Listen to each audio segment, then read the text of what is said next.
Bismillahirrahmanirrahim. Halo semuanya, saya Risdayati dari Program Studi Magister Manajemen Logistik Universitas Logistik and Business Internasional. Pada kesempatan ini saya akan memaparkan tugas akhir semester untuk mata kuliah kepabeanan dan ekspor impor. Baik, yang ingin saya paparkan adalah terkait dengan mekanisme larangan dan pembatasan atau latas kiriman impor.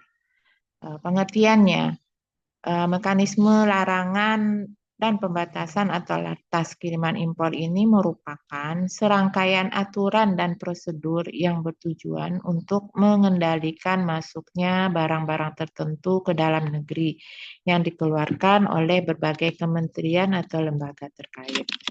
Larangan impor berarti barang tersebut tidak boleh masuk sama sekali. Sementara pembatasan impor berarti barang tersebut hanya boleh masuk dengan memenuhi persyaratan tertentu. Dasar pertimbangan penerapan latas, itu yang pertama menjaga keamanan nasional. Jadi barang-barang yang dapat membahayakan keamanan negara seperti barang peledak atau teknologi militer canggih.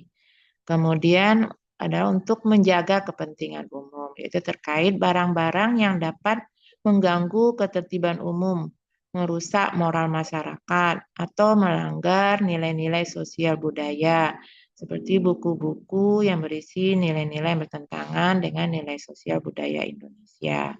Kemudian yang ketiga adalah untuk menjaga kesehatan masyarakat, yaitu barang-barang yang berbahaya bagi kesehatan manusia, seperti obat-obatan terlarang atau makanan dan minuman, serta kosmetika yang tidak memenuhi standar kesehatan.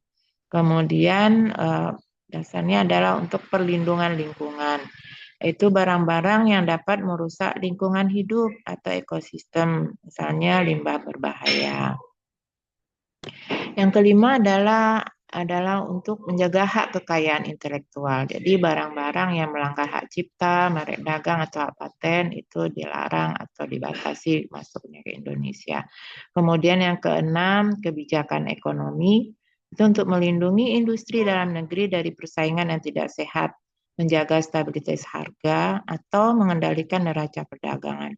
Misalnya impor gula. Yang ketujuh adalah dalam rangka pemenuhan perjanjian internasional. Jadi kita juga harus mematuhi perjanjian perdagangan internasional dan regulasi yang berkaitan dengan perdagangan barang tertentu. Selanjutnya adalah terkait single submission kiriman ekspor impor. Apa itu single submission kiriman ekspor impor?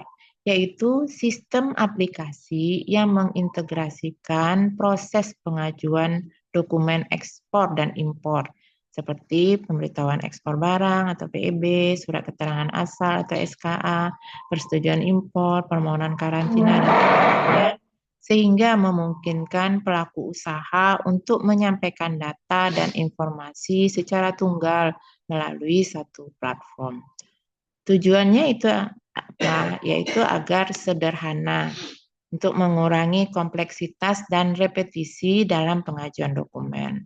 Tujuan berikutnya adalah agar lebih cepat dengan memangkas waktu pengurusan dokumen, kemudian lebih efisien dengan meminimalkan duplikasi data dan proses manual, dan agar lebih terpadu, yaitu untuk menghubungkan berbagai sistem dan instansi terkait dalam satu platform. Jadi aplikasi yang contoh yang digunakan itu adalah aplikasi INSW atau Indonesia National Single Window. Nah, cara membuat akun di INSW ini, jadi pelaku usaha bisa masuk melalui http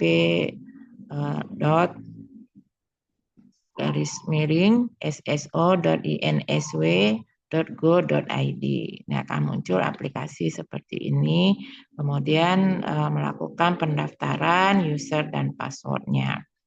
Nah, salah satu aplikasinya itu adalah untuk mengurus persetujuan impor atau PI yang di dalam aplikasinya itu para pelaku usaha tinggal mengentrikan ke sistem SIM SW ini itu melakukan pengajuan ET, IT, IP, PE dan PI, kemudian pengajuan surat keterangan, pengecualian ekspor impor dan pelaporan realisasi. Kemudian selanjutnya akan dilakukan validasi dan rekonsiliasi data PE dan PI dengan data PEB dan PIB. Nah, selanjutnya dari aplikasi itu akan masuk ke sistem kementerian terkait, yaitu untuk Kementerian Lembaga Penerbit Rekomendasi dan Kementerian Perdagangan atau Kemendak. Sehingga nanti akan kembali akan mengirimkan data elektronik izin dan mengirimkan data rekomendasi. Demikian pemaparannya, semoga bermanfaat. Wabillahi taufiq wal hidayah. Assalamualaikum warahmatullahi wabarakatuh.